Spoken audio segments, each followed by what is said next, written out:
Bismillahirrahmanirrahim. Assalamualaikum warahmatullahi wabarakatuh. Alhamdulillahirabbil alamin. Wa bihi nasta'in ala umuri dunya waddin.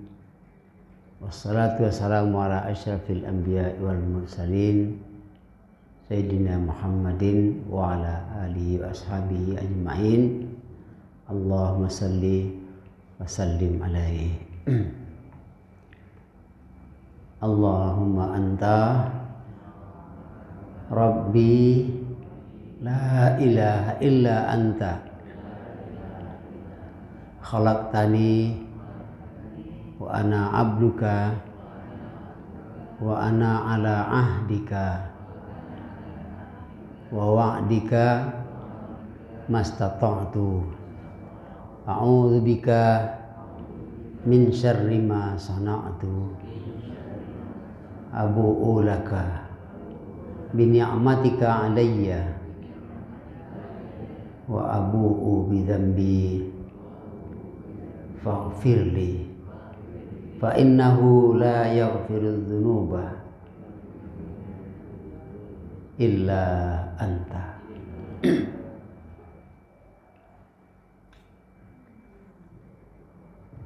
Ibu dan bapak-bapak yang saya muliakan, ada anak-anak juga ya yang kita sayangi.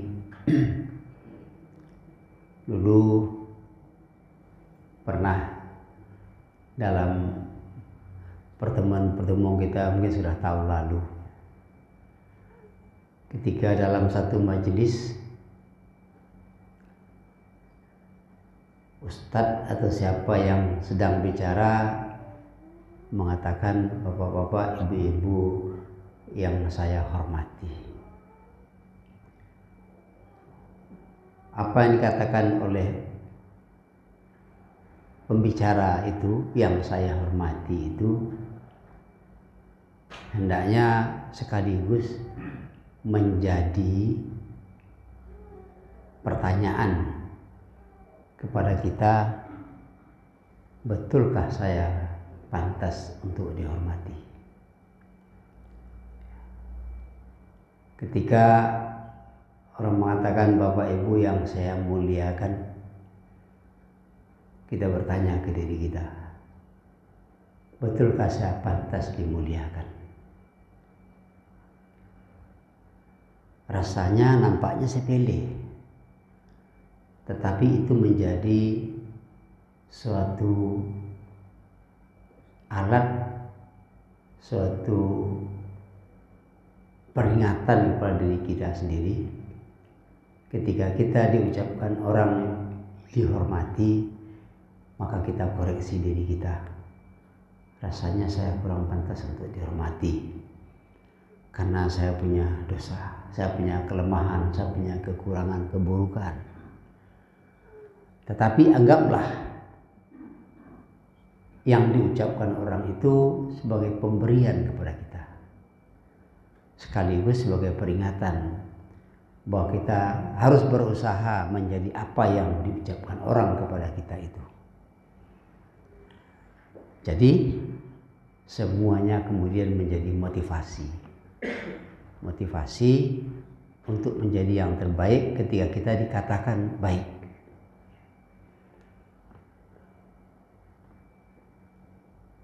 Kemudian kalau ada ucapan sebaliknya, kita dituduh orang tidak baik, kita dituduh orang buruk, kita dituduh orang jahat, jadikan juga itu sebagai koreksi.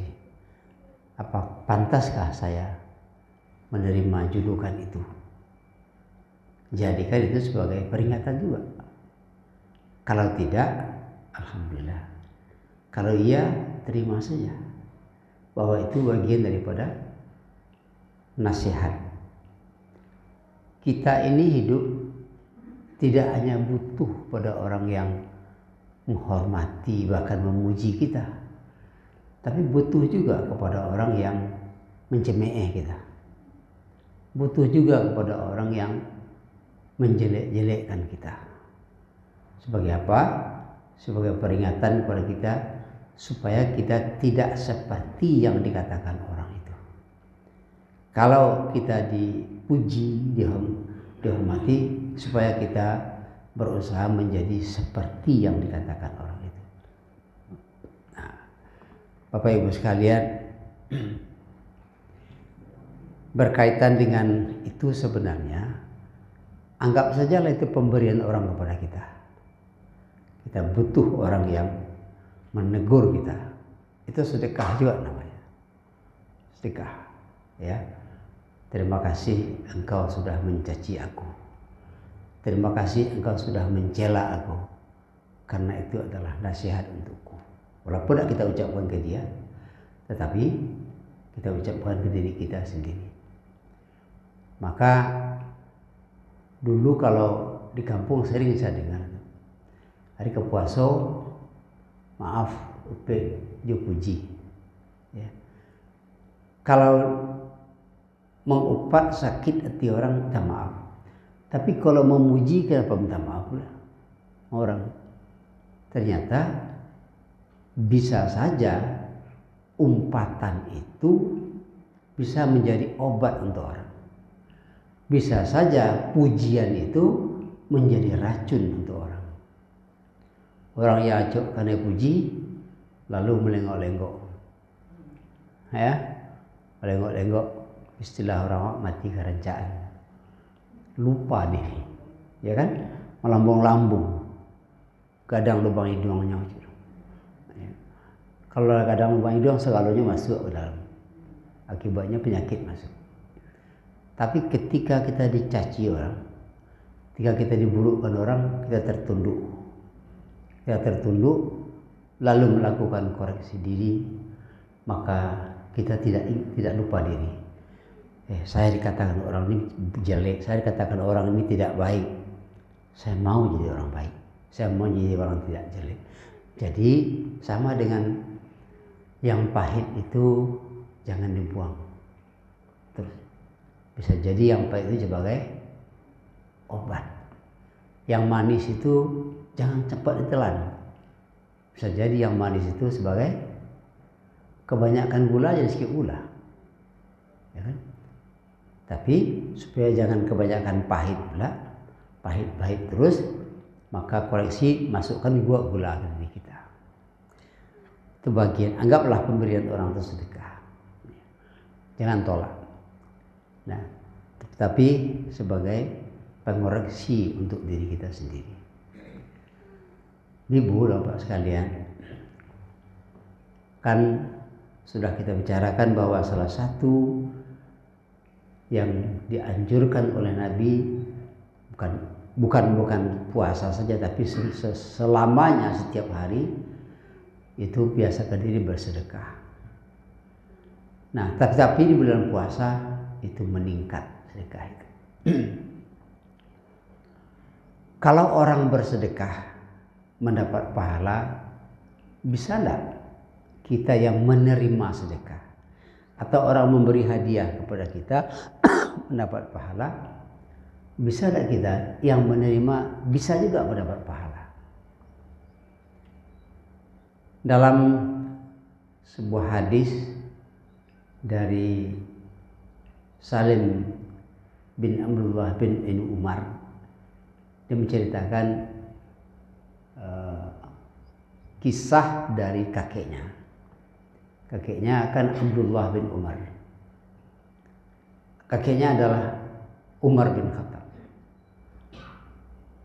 Umar bin Khattab mengatakan suatu ketika, saya diberi oleh Rasulullah sesuatu. Saya diberi oleh Rasulullah sesuatu. Kemudian saya tolak. Ya Rasulullah, berikanlah ini kepada orang yang lebih membutuhkan dari aku, kata Umar. Nabi diam. Tapi kemudian Nabi mengatakan, terimalah ini, ya, bisa jadi engkau pergunakan dan bisa jadi engkau sedekahkan pula kepada orang lain. Dan engkau terima pemberian, berarti engkau juga memberi orang yang memberinya. Apa maksudnya? Kita menerima pemberian orang, tetapi sebaliknya kita memberi pula kepada orang yang baru saja memberi kita. Kemarin juga sudah kita bahas bahwa sedekah itu segala sesuatu yang membuat orang menjadi senang, membuat orang menjadi merasa terbantu, atau tadi mendatangkan sesuatu yang membuat orang menjadi nyaman. Ketika kita memberi seseorang, lalu orang itu menolak pemberian kita karena merasa dia punya atau dia lebih dari kita, apa perasaan kita? Kecewa.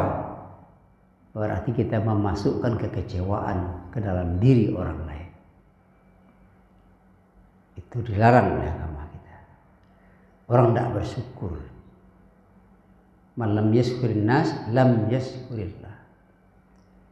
Orang yang tidak berterima kasih kepada manusia, dia tidak berterima kasih kepada Allah. Oleh sebab itu yang terbaik apa? Ketika kita diberi, lalu kita dengan wajah yang cerah, kita terima dan kita ucapkan terima kasih. Walaupun kita tidak butuh pemberiannya. Apalagi yang dia beri itu yang sudah kita punya atau banyak. Kata Nabi, terimalah itu. Karena itu adalah pemberian, memberikan kesenangan kepada orang yang memberi. Artinya apa? Kalau orang bersedekah kepada kita, kita balas sedekahnya itu. Memberi itu. Apa balas? Dia maksud memberikan sesuatu kepada kita untuk menyenangkan hati kita. Buat pula lah hati orang yang memberi itu senang. Apa? Terima. Kata Nabi, boleh kamu pakai, boleh kamu pergunakan, boleh kamu memanfaatkan, dan boleh pula kamu sedekahkan kepada yang lain nanti. Nah, jadi yang ada dalam hidup interaksi sosial setiap kita tiap hari itu adalah saling memberikan, memasukkan kesenangan ke dalam hati masing-masing kita. Itu artinya adalah bersedekah. Jadi orang bersedekah ke kita, pada saat bersamaan kita pun bersedekah langsung kepada orang yang memberi, karena senang hati orang itu. Senang hati orang itu. Beberapa hari yang lalu ada seorang anak-anak, lupa satu puasa atau apa, memberikan, rasanya ada makanan kecil diberikan. Saya ingat itu pada hari Senin. Saya terima, itu anak itu bukan main senangnya. Lalu dia lari, dia sudah diterima, sudah kita terima. Ternyata menerima pemberian orang sama dengan kita memberi kepada orang itu juga dengan baik. Menerima, menolak pemberian orang sama artinya dengan kita menyakiti hati orang. Nah, kata Nabi, yang tidak boleh itu adalah meminta-minta. Meminta-minta. Apalagi ada kebiasaan, ada orang yang suka meminta yang dia sudah punya.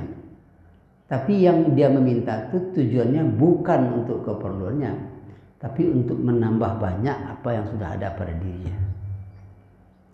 Orang seperti ini, kata Nabi, sama dengan dia meminta bara neraka untuk dirinya sendiri. Jadi kata Nabi, orang miskin itu orang yang bukan orang yang tidak punya apa-apa, tapi orang yang itu memang miskin juga. Tetapi orang miskin sungguhnya orang yang suka meminta-minta kepada orang lain, sementara dia tidak punya kebutuhan, punya kesanggupan. Kebiasaan meminta-minta itulah yang disebut mendatangkan bara neraka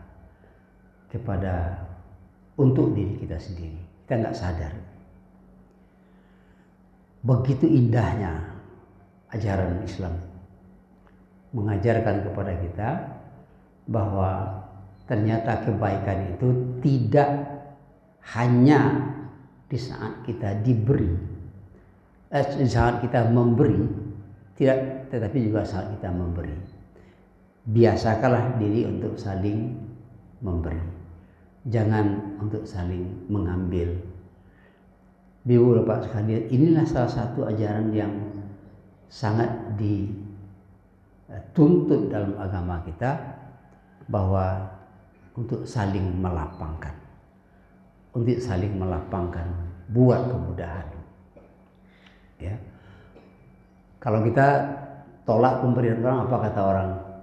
Kalau orang yang ikhlas, ya tenang aja dia, ya kan? Tapi kalau tidak, muncul kesal, artinya sombong kali dia, nak mau menerima, apalagi dibuang.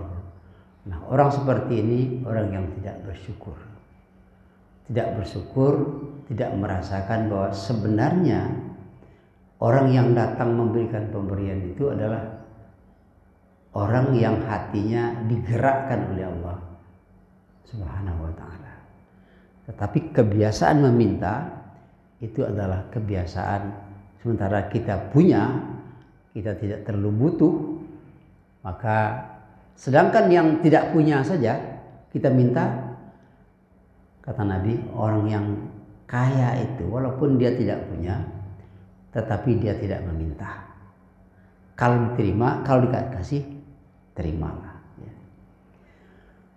Rendahnya sifat meminta-minta itu dikatakan oleh Nabi dalam hadis yang lain. La ayyahtataba ahlukum khairun min ayyas alan nasa. Sungguh kalian pergi ke hutan, kumpulkan kayu-kayu kering, lalu bawa kayu kering itu ke pasar, jual. Itu jauh lebih mulia daripada kamu meminta-minta kepada manusia. Apakah permintaan kamu itu diberi atau permintaan kamu itu ditolak? Begitu rendahnya Islam mengatakan meminta-minta itu adalah perbuatan yang tidak baik. Tetapi menolak pemberian orang juga tidak baik. Ya, terimalah. Misalnya kalau bulan di rumah cukup makan nanawa, tahu-tahu datang tetangga, Mbak, Bu, ini ada makanan sedikit. Anda usah udah banyak rumah, udah banyak. Sombong.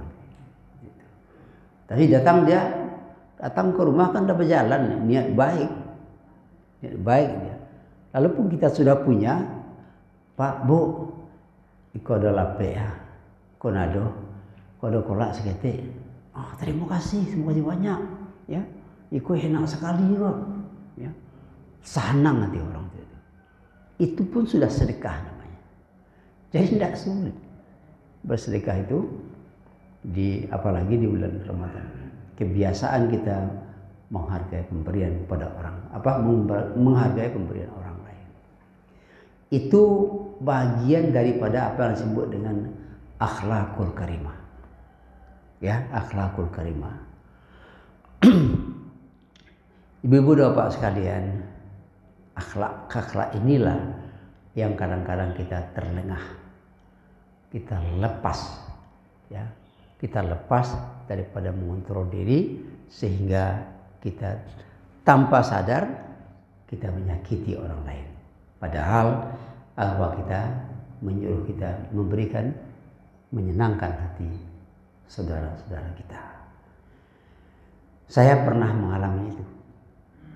Nah, mengalami ada beberapa orang ibu-ibu tukang kebun beberapa orang. Bu, ini ada sedikit beli air, kan? Itu dia senang. Tapi ada satu, nggak usah. Karena kita sudah tahu bahwa kita memang tidak boleh kesal. Kalau kita ikhlas, kita kan tidak perlu kesal. Menerima itu hak orang, ya kan? Tapi kalau terimanya akan lebih senang. Tetapi untuk orang-orang tertentu yang tidak sadar, dia langsung naik sombong kali, dia tidak mau menerima pemberian saya. Jangan kita seperti itu. Tapi itulah tadi, hidup kita sepanjang jalan kita itu adalah latihan untuk kita menjadi apa yang disebut dalam satu hadis namanya insanun kamil, sempurna, manusia yang sempurna dalam artian sudah utuh sebagai manusia, sadar dia kekurangan dan kelebihan dirinya, dan sadar dia betapa lemahnya dia di sisi Allah Subhanahu wa ta'ala. Bapak Ibu sekalian, nah sekarang kita buka waktu untuk kita berdiskusi tanya jawab. Biasa kan pendek-pendek, waktunya tuh buru-buru. Jangan sampai nanti hilang pula kesempatan kita untuk salat syuruk. Silahkan kalau ada yang ingin menyampaikan atau ingin bertanya, karena nggak begini, pertanyaan itu ternyata perlu. Karena apa? Pertanyaan itu as-su'alu miftahul ilmi. Pertanyaan itu adalah kunci ilmu pengetahuan. Kalau pertanyaan itu diberikan, dilemparkan, maka itu sama dengan artinya membuka pintu ilmu. Buka pintu ilmu. Silakan ya. Waalaikumsalam warahmatullahi wabarakatuh. Tentang sedekah ya. Kita kalau memberi nasihat termasuk sedekah. Ya. Ya. Dulu Pak, kita kan sering ngomong sama orang tua nanti Pak. Tentunya coba lagannya makin nasihat kan. Ya. Cuma dulu dibuat ini nasihat Pak. Saya dia nasihat. Kok baik jangan dulu. Kok manis jangan muntahkan. Jadi tentu belum dapat mana yang mau nasihat itu Pak. Tabalik mungkin tak? Mungkin tabalik. Kok manis jadi dulu, kok pahit jangan capek diluahkan, dimuntahkan. Kalau orang tua tu mengecek bagi istilah orang kan berhikmah namanya. Ya. Kalau anak-anak dulu nak mengerti itu apa maksudnya itu. Dan dibayangkannya adalah kalau terasa pahit makanannya buang capek. Nah, kalau terasa manis dulu aja capek, telan capek. Padahal yang dimaksud itu adalah segala hal yang terasa pahit jangan cepat-cepat dibuang. Bukan hanya makanan, bukan hanya minuman, ya. Kalau contohlah, rupanya kalau kita ini bertambah tua, ternyata yang pahit itu perlu. Ternyata yang pahit itu perlu. Perio, atau bahasa Awaknya kambeh. Itu kan pahit itu. Pahit. Waktu kita muda-muda langsung dibuang. Tapi kemudian ternyata itu bukan hanya obat, tapi pemancing selera. Rupanya yang pahit itu pemancing datangnya yang manis. Jadi jangan capek-capek.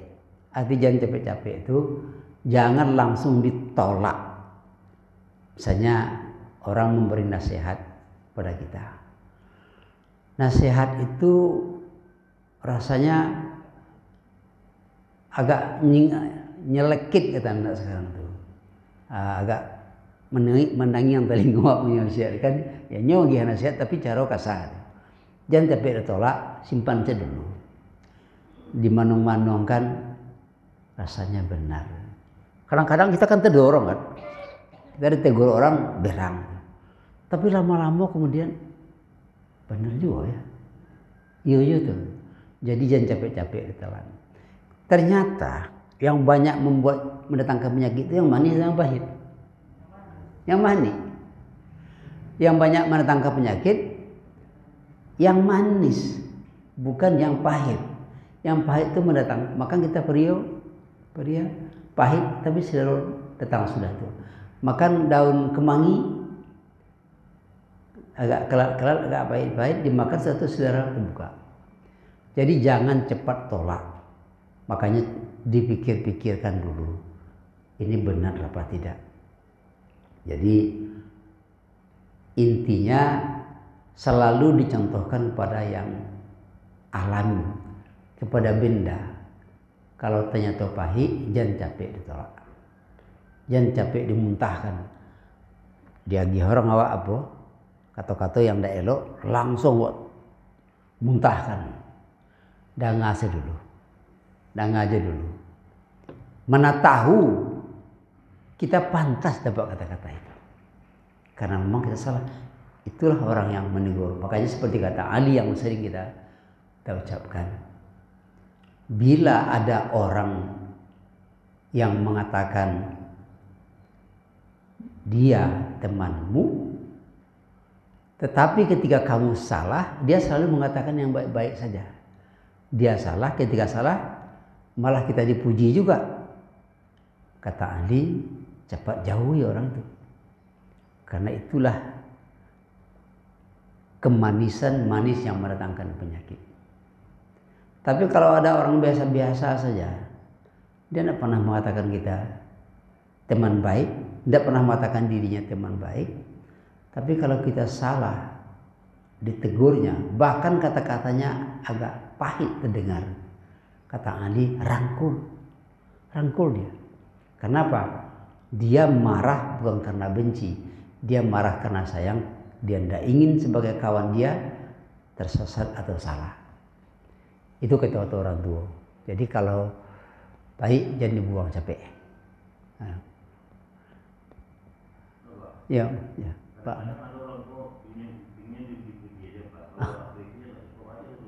Iya. Jadi kalau inyo lah jadi salah, dipuji juga, itu kan bertuah namanya.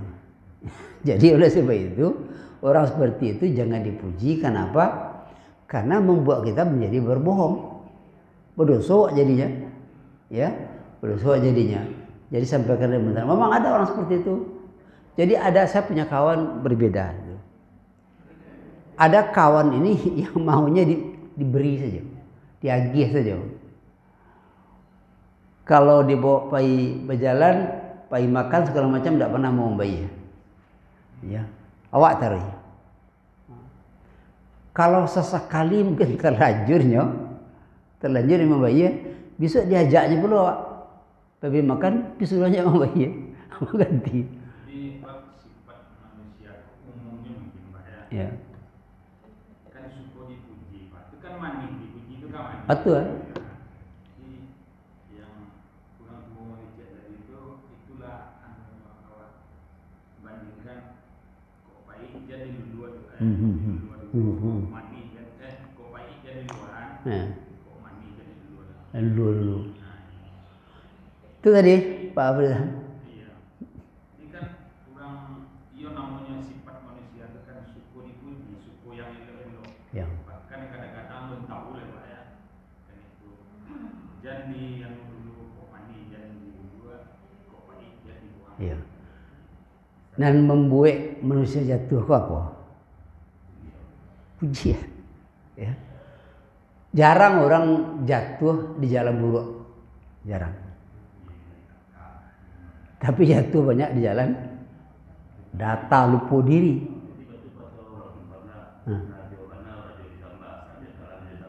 Atau nanti saya kirim di apa? Saya ada video podcast ya di Rio Pos. Saya ditanya tentang itu. Jadi kalau kita memberi kritik itu tanda sayang. Makanya adalah Imam Ghazali pernah menulis buku namanya Nasihat untuk Raja. Jadi kalau kita sayang kepada negeri, sayangi pemimpin. Cara kita menyayangi pemimpin, memberi nasihat kalau dia salah. Jadi apa tadi Pak Rizal?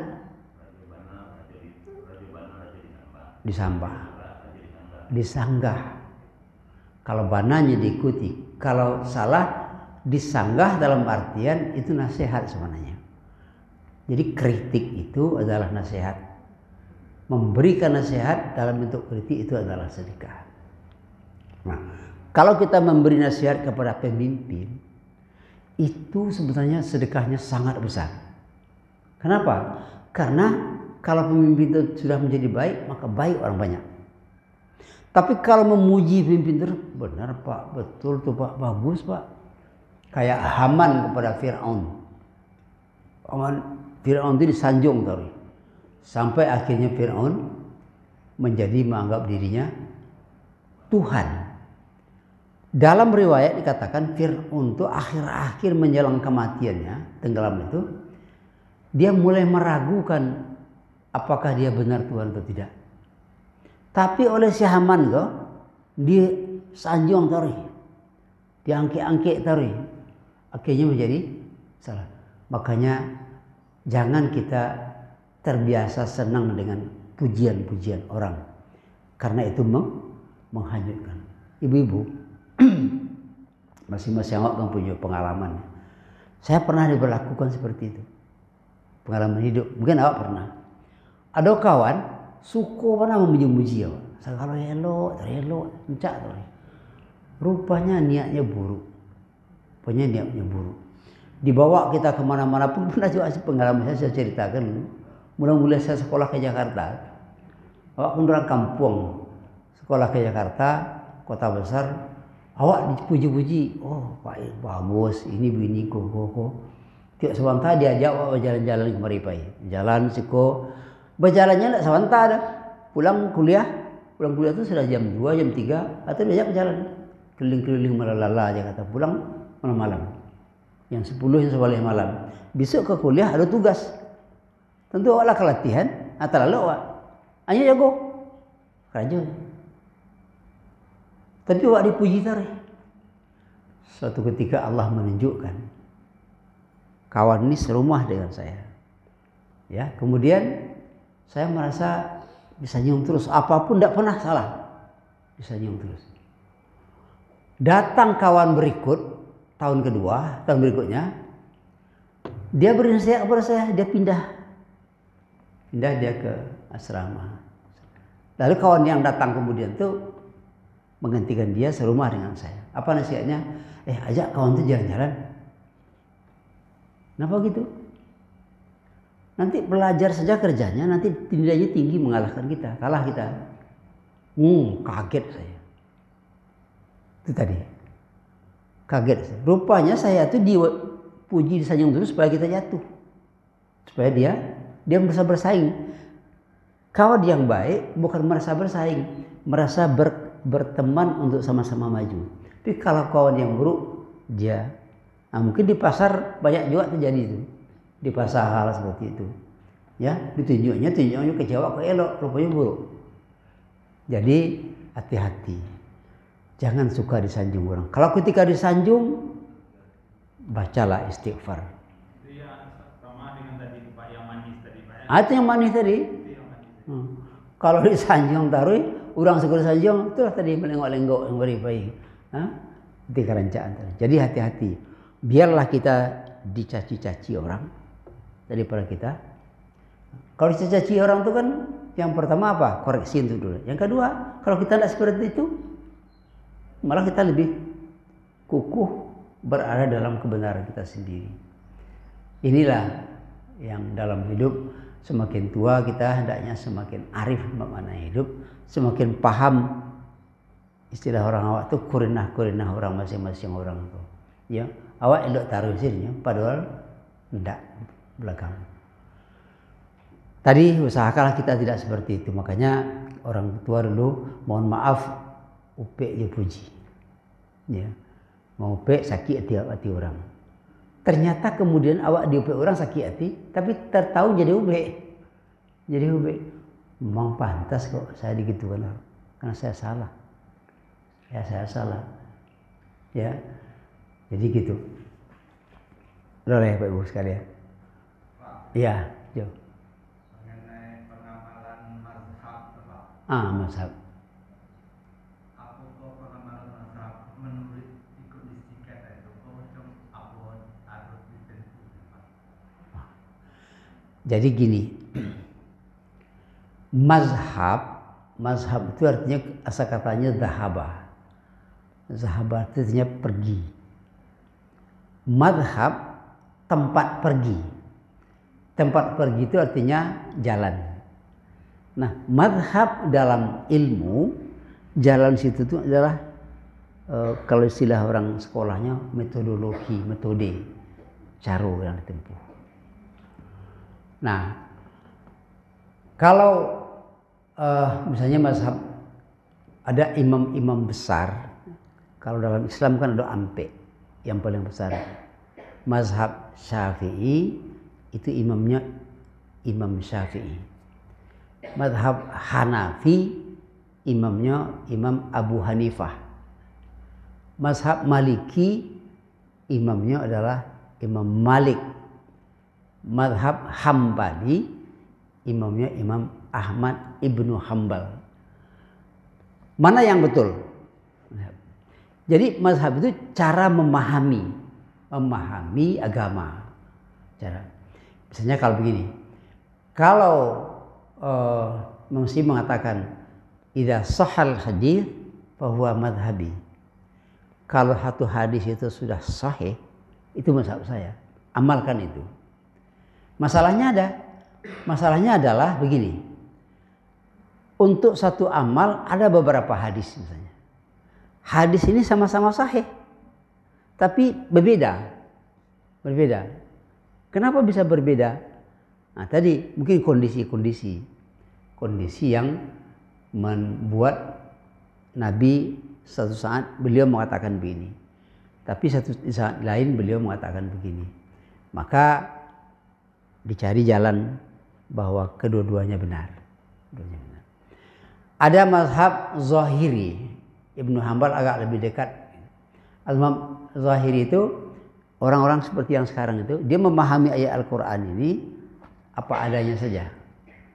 Misalnya begini, yadullahi fauqa aidihim. Tangan Allah di atas tangan kita, tangan manusia. Nah, orang yang memahami ayat itu dengan zahir ayat, tangan seperti tangan kita. Tetapi dalam ayat lain kan dikatakan Allah tuh laisa kamitslihi syai'un. Tidak ada yang menyerupai Allah.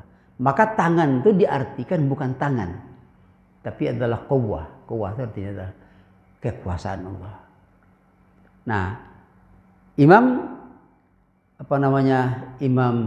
Syafi'i itu menggunakan namanya takwil. Nah, itu boleh. Tapi Daud Zahir tidak. Itu mazhabnya. Jadi dipakai. Terserah, tapi kadang-kadang bisa juga kita pahami benarnya. Kenapa? Ya Allah mengatakan tangan, ya tanganlah. Tangan seperti tangan kita. Kalau seperti tangan kita itu sudah tasyabuh namanya. Itu tidak boleh. Tapi kalau kita katakan Allah mengatakan tangan, ya seperti apa tangan Allah? Ya terserah kepada Allah, sebenarnya kita nggak tahu. Tapi yang jelas tangan. Akhirnya cuma memahami tangan Allah itu dengan lahir ayat atau lahir lafaz itu bisa menimbulkan bayangan bahwa Allah itu punya tangan untuk awak. Maka supaya itu jangan terjadi, kata Imam Syafi'i digunakan ditakwilkan ayat. Apa artinya? Bahwa tangan itu adalah kekuasaan. Supaya jangan namanya tasyabbuh. Jangan jatuh kita menjadi orang yang menyerupakan Allah dengan manusia. Jadi mazhab tadi itu adalah metode yang dipakai untuk memahami, tujuannya sama. Nah, cuma yang tidak boleh itu adalah yang kita pahami itu kita paksakan kepada orang lain. Yang menjadi apa sebenarnya gitu Pak? Nah, Kalau kita bersentuhan dengan perempuan, ada mazhab yang membatalkan, ada mazhab yang membolehkan. ya, Jadi apa hawa?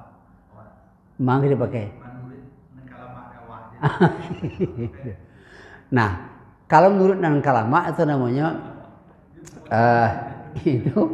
jadi begini. Dasarnya itu adalah dalam Al-Quran aula mastumun nisa.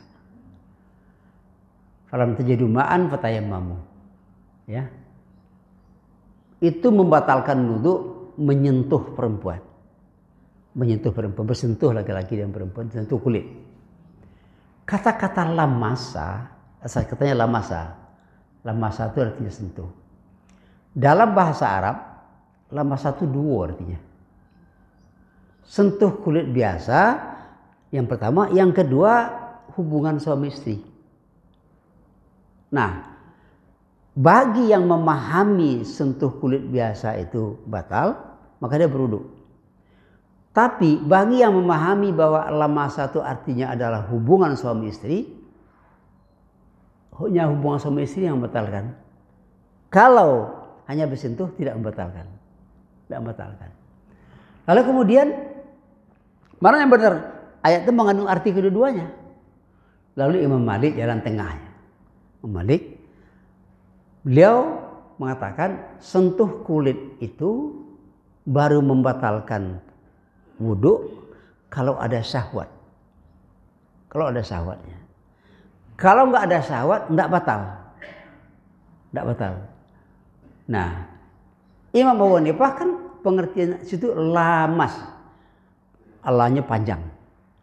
Kalau lamas itu artinya bukan bersentuh saja, tapi saling menyentuh, bersentuh. Nah, kalau saling bersentuhan, laki-laki dan perempuan itu ada syahwat. Ada kesengajaan. Itu yang membatalkan. Tapi kalau sentuh biasa, tidak. Nah, kenapa Imam Syafi'i kok mengatakan sentuh biasa batal wudu? Kata Imam Syafi'i adalah imam atau mazhab yang sangat ihtiyat, sangat hati-hati.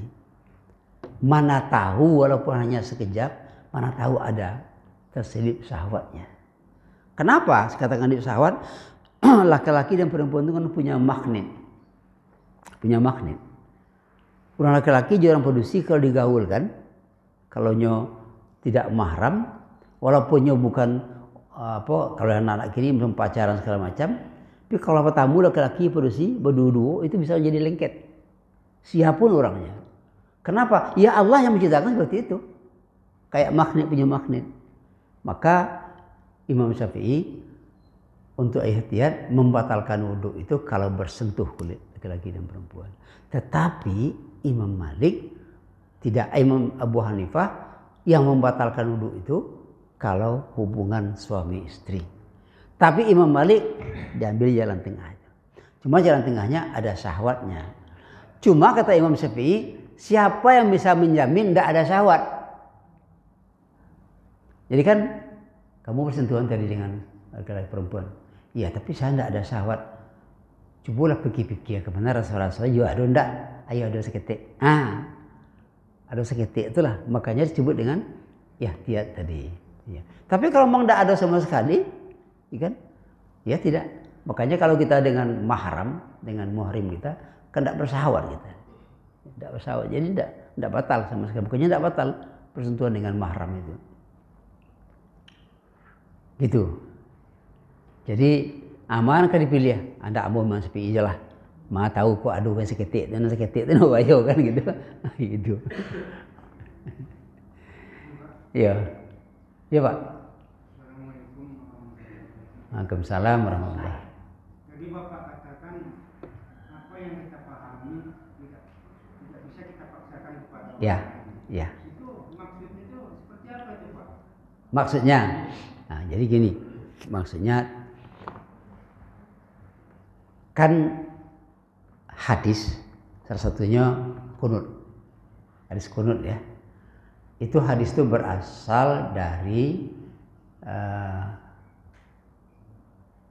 Nabi kepada Ibnu Abbas mengajarkan doa kunut.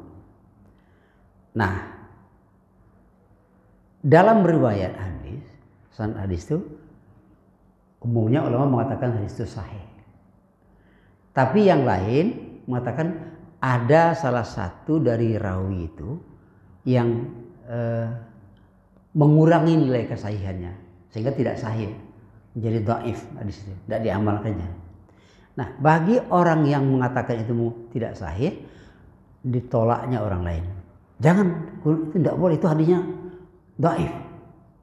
Dipaksakannya orang, disalah-salahkannya orang lain.